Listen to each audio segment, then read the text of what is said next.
Hello and good evening, viewers. Welcome to our Farmers Fireside Chat. This is edition number 4, and this evening we have something special for you. If you have been following this channel, you will realize that we have been big on agripreneurship and the youth. So this week, our broadcast is not any different. We bring to you this evening Robin Ndungu. For those of you who are big on Twitter, you know him as Mkulima Mpishi. We'll get into that with him in a few minutes. But he has a presentation for us.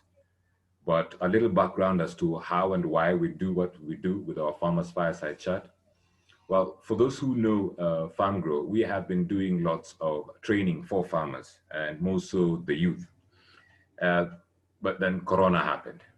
What do we do? Do we sit down on our laurels and say things went south? No. We morphed and changed our trainings into the Zoominers. Yes, I know. Zoom has become quite the buzzword today. And who are we not to use what is available to us? Well, that's besides the point.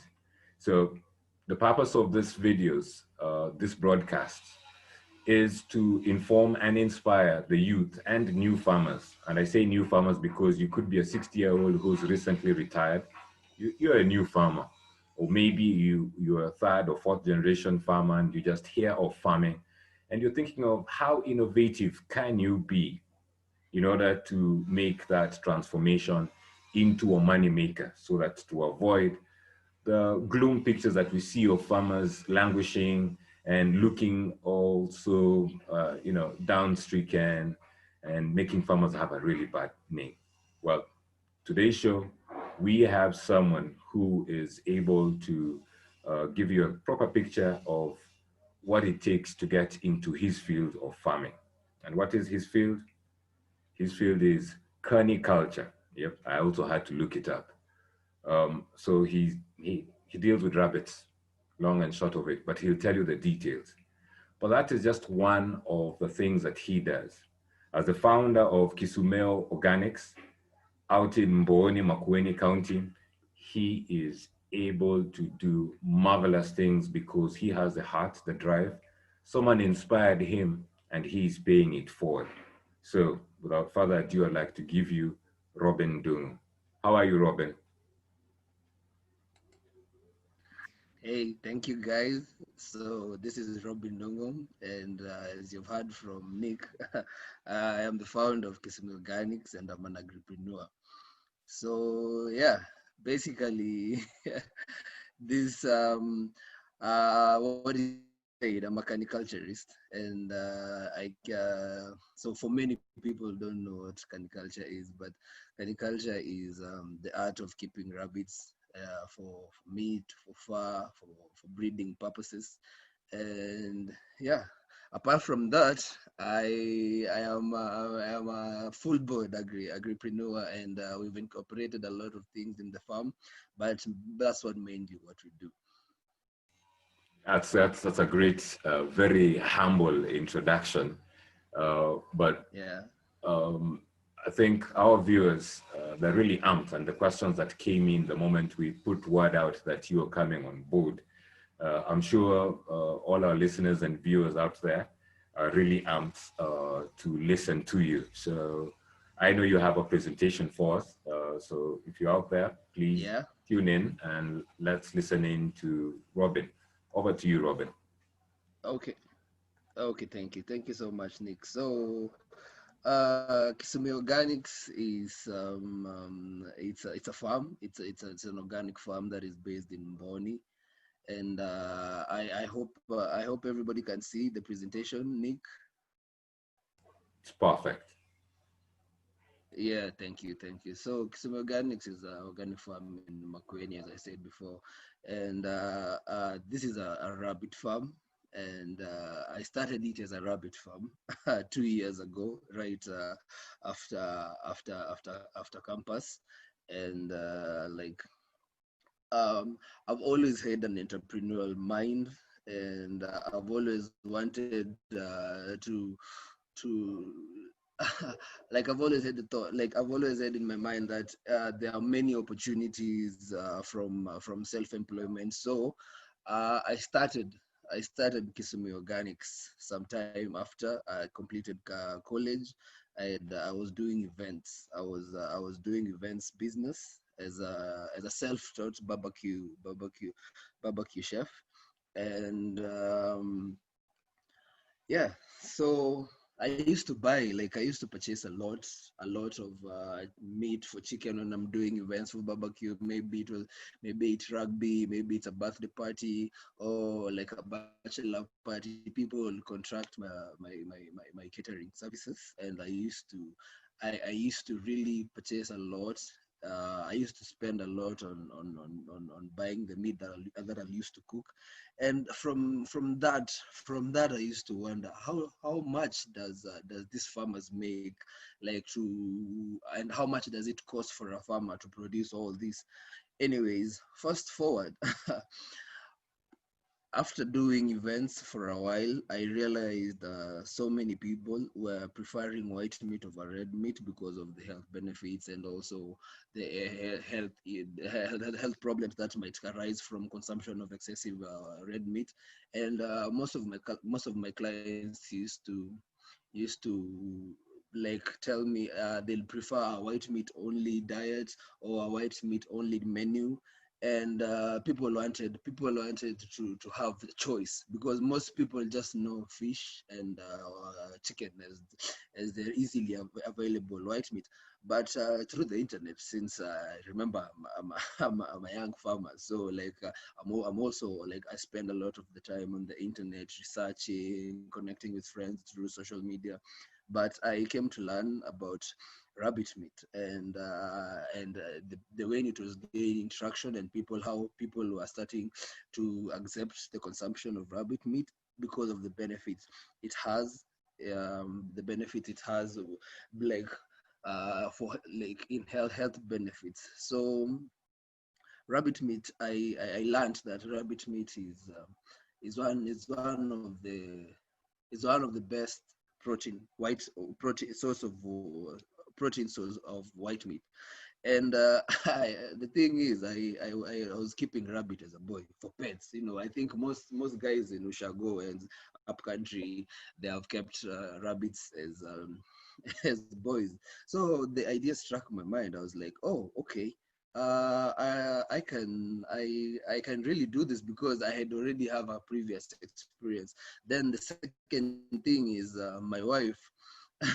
My wife had also had come across about people who are selling contracting farmers to keep rabbits back then in campus. Then she told me about it, and I was like, okay, so so rabbit thing is a thing. Then I did more research, and during that time I was coming to know about rabbit farming. My events catering business was dwindling because the economic time that was tough. Like many of the avenues that I was using to get the events were closing down. So life in the city without stable source of income, and business not doing well, was kind of tough for us, me and my wife. So uh, since we had some land back in Makueni, we decided to go back home. I told her, like, we can go have farm, because my mom is supportive, and I talked to her about it, and yeah, she decided, like, you can have a slot somewhere, some piece of the land, and I do what I can do with it. And that's how I went home, and we were like, let's start. And initially when I was starting Kisumeo Organics, like I just had a vision. I wanted, because what I learned about was rabbit meat from production for meat. Later on, we started with like 10 rabbits. Uh, and that time capital to start that venture was not even easily available. We had to save for it. And I'm telling you, I can't believe how far, like, it came from that, because the first people who wanted to contract rabbit farmers, they were giving the prices they were offering to sell the rabbits, and for training, and for giving you the breeders was way, way, way above than many people can raise at such a time. So what I told my wife is we just let's just start with the local breeds, because their catch was that these are hybrids, they do this and this and this. I told my wife, because local breeds are easily available around Ukambani and many places in Kenya, and they're not that expensive. We can start with those. Then as we grow, you can now bring more breeds, which and that's how we started Kisumeo Organics, because if we decided we'll wait for when we have enough cash to buy all those big hybrid rabbits which mature faster, are less prone to diseases, we will have never started the farm. So yeah, that's how. Clearly that is true to the fact that it is best to start. You start from what you have. It's best. Yeah. Okay. Yeah. So that's how we started rabbit farming, and with just internet knowledge. Then later on, as because rabbit are prolific breeders, and they immediately after we started, because we started with 2 males and 8 females, the growth was really exponential, because a rabbit will give birth to like around 5 to 12 kids, depending on there are many factors, which like food, health of the rabbit, size of the rabbit, breed of the rabbit. But the average production for a rabbit farm is 5 to 8. The best breeds will give us 10. But if you can do better than us, you can probably even get 12 kids per birth. But yeah, in about in around like 6 months to a year, we were already now like full-blown rabbit farmers, and that's when I started branding the farm as Kisumeo Organics. And okay, I think I'll bring you guys back to what Kisumeo is, rabbit layer.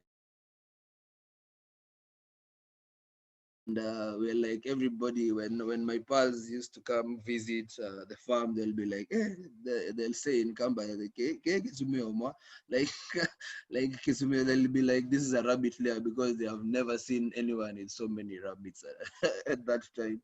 And yeah, that's how I gained tract as a rabbit farmer, as a caricaturist. Then in the process, because all of these things we've done them, we didn't have to go to a training to start this. We've been learning through the internet. That's when, in the process, because the initial plan was to keep these rabbits for meat, because that was the hype around rabbit farming. But we came to realize rabbit farming has so many benefits. We were harvesting droppings. The rabbits will poop, of course. So you have droppings, and rabbit droppings have high percentages of nitrogen, and they're very good for organic farming. We also came to learn that rabbit urine is used as an organic fertilizer, and good foliar fertilizer, which is also used for organic farming. And since then, we've been expounding our knowledge on rabbit farming and incorporating all those benefits of rabbit farming to boost our farm. And that's what I think has been able to make Kisumeo Organics get to where it is right now.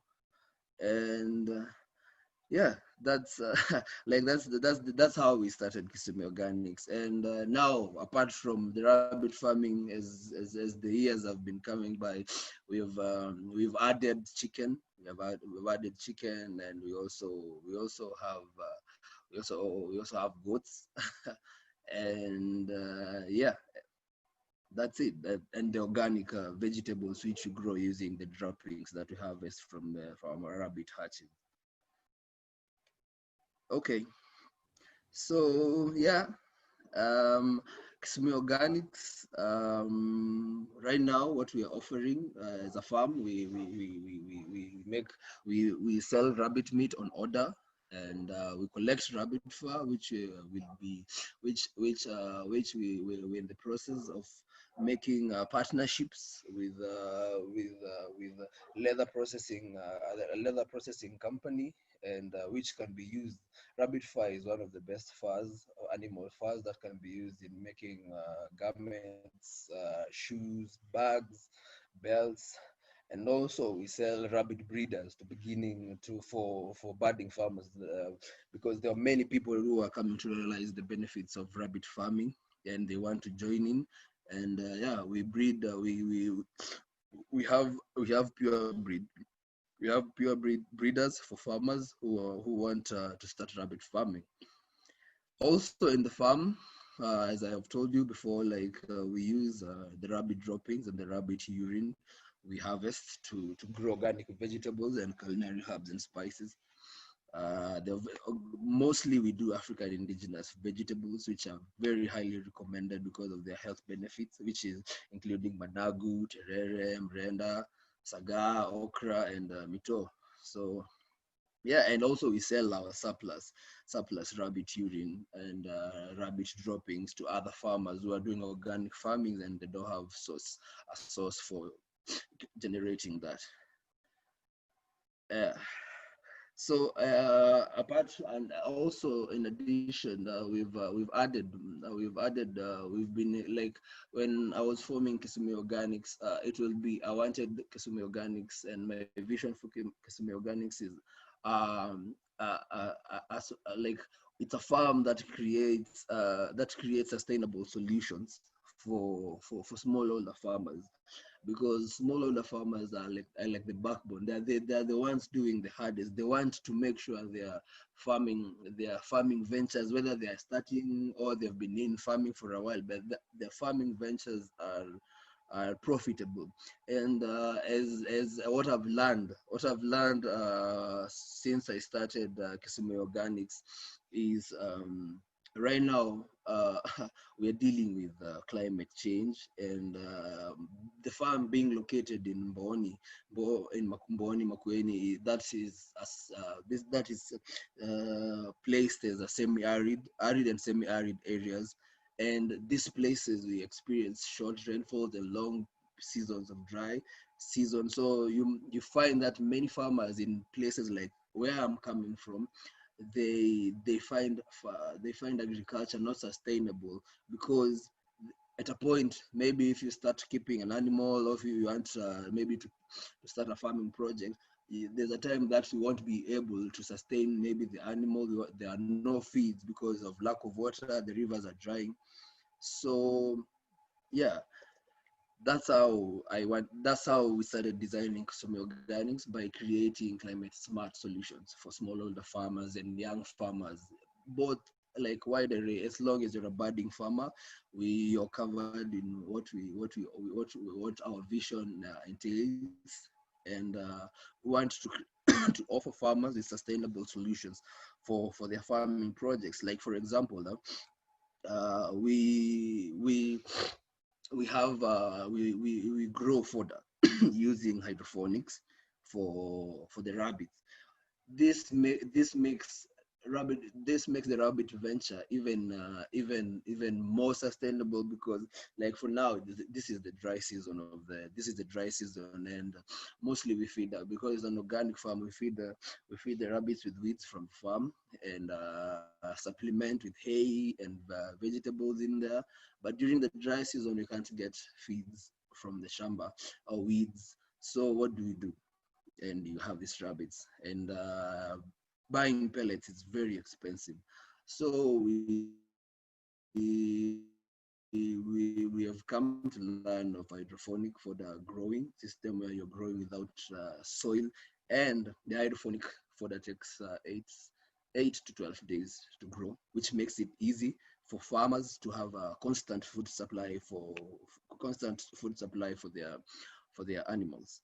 Yeah, so from the systems that we've integrated in the farm, we always have farmers who come and want to learn, and that's how we started doing trainings for young budding farmers and also new people who are getting into farming, and they can come to learn on integrated farming systems that correlate with each other to create a sustainable farming business.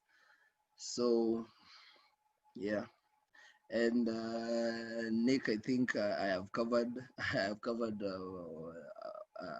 almost all what we are doing at Kisumeo Organics. And I think this story can, because trust me, everyone who knew me from college they're always asking me, how did you even get into farming? And I told them, like, it's passion. Like, first of all, the passion in it. And because how I started, we started with the normal simple hatches. I'm the one who made the hatches by myself. But slowly, as you grow slowly, as you learn, and that's how you can plan on scaling up. After you have all the facts and figures, you can comfortably scale up. Thank you, Robin. I think you are Thank you, very Nick. perceptive because you Yeah, have actually picked the question off the top of my mind. Because my next question was how did you start? You know, the origin yeah, story, because that's what the entrepreneur is interested in. The potential or would-be yeah, entrepreneur wants to know how it is. And I like how you yeah, canvassed it by stating that you yes, actually had to build some of the units yourself. You started yes, off with basic zero and had to yes, fundraise to get the two males and eight females, which at yes, times when we read on some of the blogs or some of the internet research that we do, we're told get 10 or get 5 or get X number. But the realities of yeah, life are sometimes yeah. raising that capital just to get started is like pulling teeth. Yes, it's very hard. Let me answer you that it was. Remember, like many people who want to join farming and young people who are joining farming, you find like probably you didn't have a savings plan, so you want to. Yes, people have the interest, they might even have the passion, but where when it comes to starting the venture itself, that's when the problem comes in. And agriculture is it's a capital intensive venture, because you need to invest properly in good structures, in good breeds, because if you make a mistake in one thing, it creates a problem, and you might think that you're not good at it, but it's just that the calculations that were done are wrong. But see, that did not stop us from starting. We were like, let's start with what I know, because as a boy I kept rabbits. I so like, let me start with what I know. I know they do this and this, and you can allow yourself to learn in the process. Thank you, Robin, for that very insightful presentation, insights into Kisumeo Organics. Yeah, I've learned quite a number of things just off the top of your presentation. For starters, yeah, Kisumeo, yeah, Kamba word for rabbit layer, so yeah. new word for me. But the most exciting part of your Yeah, story, and that is why we sought you out and we're happy to carry yeah, your story, is how you're able to connect your boyhood uh, experience yeah, and unknowingly went through life, went through school, only to find yeah, yourself almost at where you started as a young boy keeping rabbit, but yeah, now you're educated, you're smarter, you've learned your lessons. yeah, Now here's Kisumeo. Now my question to you, and it's yeah. actually twofold, uh, Uh-huh. is a lot of youth talk about godfatherism, that you can't make it without connections. Okay. Yeah, Now, people have different views and takes on this, but at the bottom line, that is what it's referred to as godfatherism.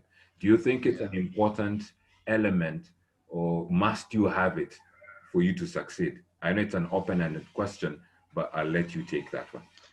Okay, no problem. Yeah, I think one of the advantages that I've had through the rabbit business and is um I was doing events catering. So my biggest market has been the caterers who are doing events. So, and apart from that, second is what I think I cannot call it as godfatherism. I'm just saying is you need to create. You cannot succeed alone. You need to create a network because since I've started, I have now like an we like among of what the things I'll be doing in the future is contract farming for rabbit farming, because so far right now I have around 12 to 15 people who have supplied with breeds, and we haven't made an official contract yet, but they're doing that so that I can offer ready market, and they got the breeds from me, and yeah, but in the process we'll formalize that. So yes, I think you need to create a good network, because without a good network people won't even know what you're doing. Like you cannot expect people to know you mine gold and they've never seen you with a, or let's say you sell gold and you're hanging around with someone who's selling rabbits. I don't know how we'll help each other. But if you create a connection with people with the same interests, I think I think that's the best way of moving forward and learning, because they have experiences that you might not have, and in the same line. And also a connection. Also, you need in the same passion, because you cannot have people who like you want to go this side, then they tell you no, let's go this side, and it's the wrong side. Uh, yes, maybe in other fields godfatherism works, but in agriculture, farmers are friends. You can never find a farmer who doesn't have farmers friends, because we all do this thing together and we learn from each other's experiences. Sure, I think you've captured that very well, and you've opened up now even another question. During the Yeah, presentation, you mentioned something to do with networks and the element of family. Most of our yeah, listeners are individuals who, similar to yourself, have yeah, access to perhaps land that is in what we call abundus or in rural areas, yeah. and they're scared of leaving that place or going, relocating. I know for you, your story, you made it very clear. Life reduced the choices that you could make, but you Yes, took the yeah, bold step, you took the yeah, leap of faith. What yeah. what could you say if you could have a couple of seconds to share with someone who's sitting on the fence right now as they're watching this? What would you say to them? What I would say is mostly this is a thing about mindset, and I also funny. Let me tell you, Nick, I never thought I'll be a farmer in my life. If business didn't go down, I would have been stuck in Nairobi doing events and whatnot. But like I think it's just this is a personal life decisions, and you're like, this is what I have, and this is the options that I have. And I always say, but what you've just said, most people in Nairobi, most people my age, and people who want to farm, they always have like a small piece back up country, and the only problem that holds them on that fence is the stigma. Like this person was in Nairobi, now is back in Shags. This, I think, is societal pressure, and I experienced it personally because they will wonder what is even a graduate doing with the rabbits, man. And before the people could get in touch of what I'm doing, I was telling them that they have to see it in action, and I am glad right now the venture commands the respects it deserves because many people in Shags don't, farming is shunned. Like people shun of farming, like it's something people who are not learned they are supposed to do. I'm a computer scientist graduate, and they used to wonder. They even used to ask my mom, "Hey, kijana yako, why is your boy at home, and how is he going to feed his family with the rabbits?" Because they used to say rabbits are sold for 50 shillings or 100. They used to be sold. when they come to my farm to learn that my rabbits are being sold at 2,000, almost the price of a goat. They were like, okay, which are these special rabbits? Then they get the interest, they come to learn.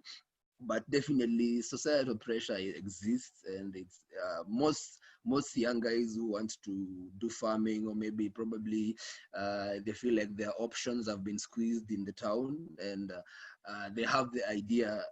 What holds them back mostly is that the pressure, like what will people think of me, what will people think of me. But once you overcome that, like you have to think about you have to think about your goals more than what people think about you. And that's what we did. And it wasn't easy.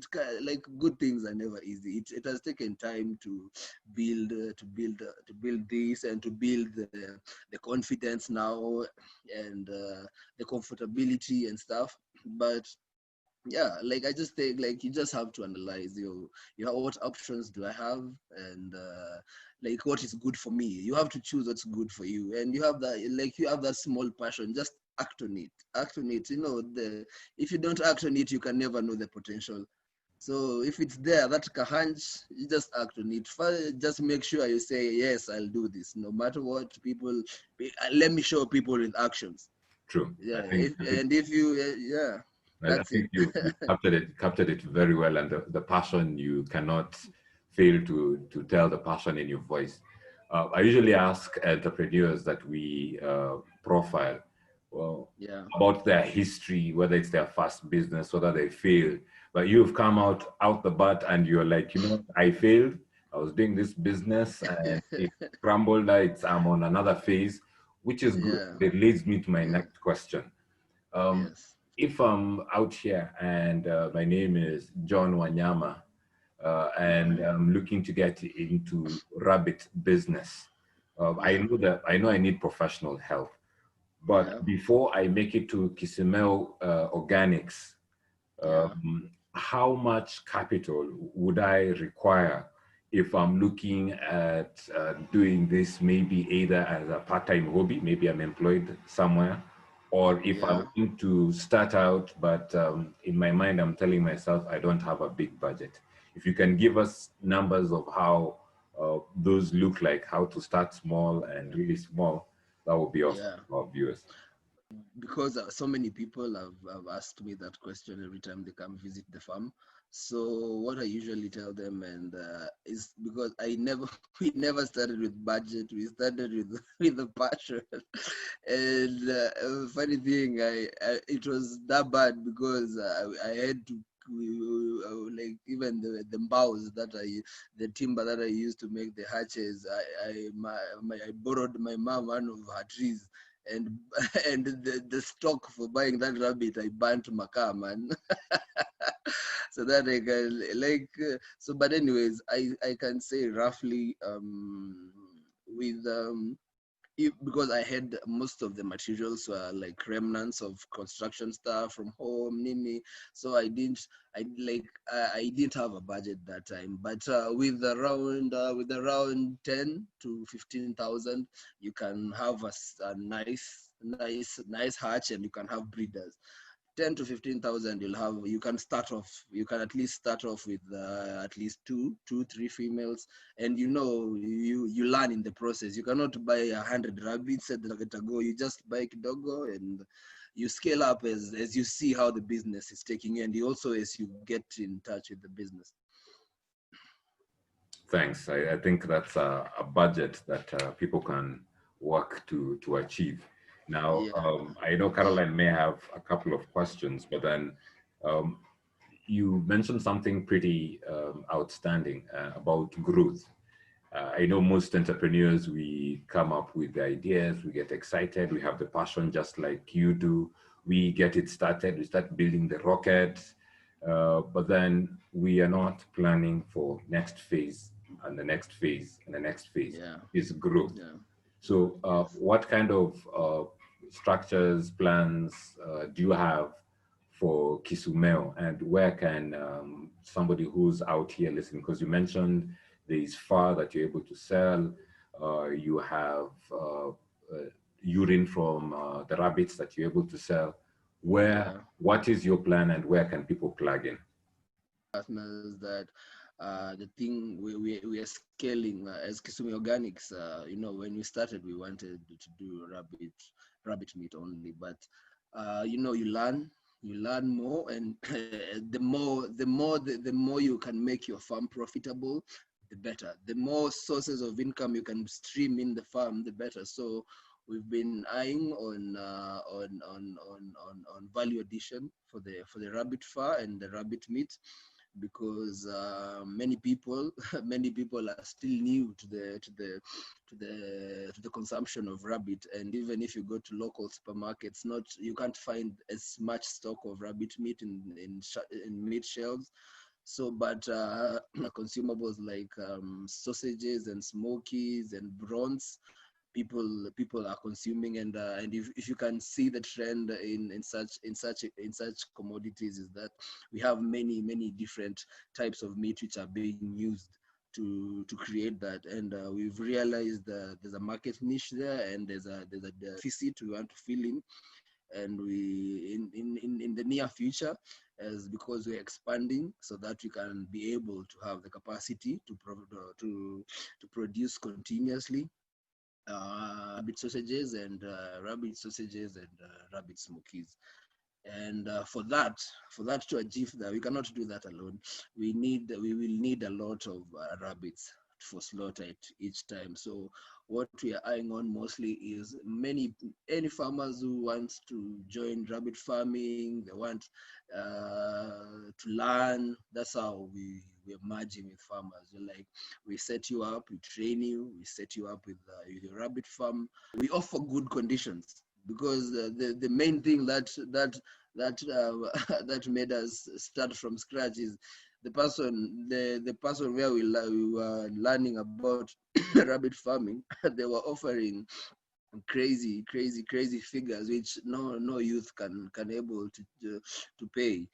But us, what we do is we want to offer packages, good packages for potential farmers, for potential agripreneurs who are interested in joining the rabbit value chain, and we grow together. Yeah. Sounds good. Sounds like you're onto a very good trajectory there. Any man who has a plan for the day after tomorrow is a man on a path to success. So, just as we wind up, I needed to, I throw this back at you because it's your story that we are telling. I'll allow you a couple of minutes to just share with us details of how talk to a farmer out there who's, as I said before, is undecided. What does it take? What would you like to say to them?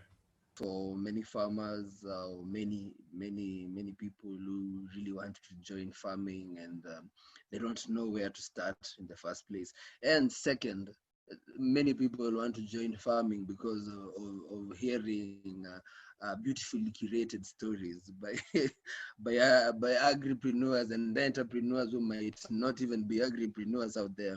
Is farming is like any other business, and the thing that what differentiates farming with any other business is farming is like raising a kid. You can never know how a kid like how your kid, like, you just try to do your best in raising your kid, so that you can bring out the best human out of that person. But the same thing is for farming, like you're growing crop or you're raising an animal. So how you take care of it, you might even take best care of it, and something might happen, and maybe you lose your crops, they got destroyed, like farming, you can't come in farming with a rigid mind. It's not like stock exchange. Farming has many variables. And what I'll tell farmers is, many people who want to join farming, they get even distracted after, like, maybe doing the first trial of a project, then it fails. Maybe they beat themselves saying they're not good, they didn't do the best. But farming is about trying over and over. Well, me, I always say farmers are soil scientists. Like you're just experimenting, because a farmer, you're always experimenting until you get your foot, and you got foot in it, and you grasp the knowledge, because farming is a learning every day. Same for me. As much as I have made a few tracks on farming, but I'm still learning every day. And you make sure you expose yourself to so many different farmers doing the same thing. And yeah, that's the only way. You have to like, you have to get into farming with an open mind, and what you said, with a good network. Once you learn from other farmers' mistakes, it reduces your risk. So you want to find yourself in a position where you've got something unexpected. Yeah.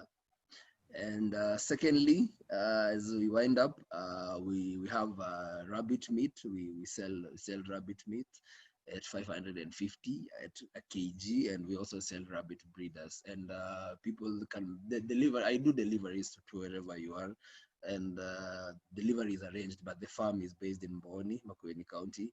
Yeah, and but mostly most of my clients have never even come to the farm. They just, we talk online, and as much, and I assure them whatever they want, and I deliver. Considering with the new age nowadays and the coronavirus, many people are not moving. They're not moving a lot, so they prefer things being taken to them. But yeah, thank you so much, Nick. Okay, thank you, Robin. So Yeah, thank you very much for that insightful presentation. Um, yeah, I just would like to, I can't thank you enough for taking time yeah. to to participate in our Farmers Fireside Chat.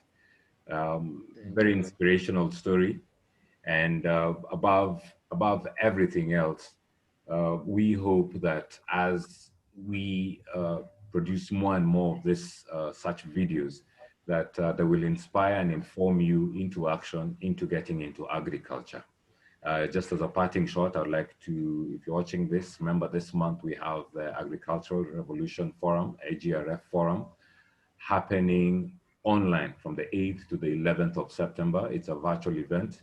Usually people have to travel miles to participate, but this time around it's coming to your devices. So sign up, you'll get the links within this section here once you're watching this broadcast. Without further ado, I would like to say thank you, Robin, and have a good, productive day. Thank you very much. Thank you so much. Okay, Okay. thank you.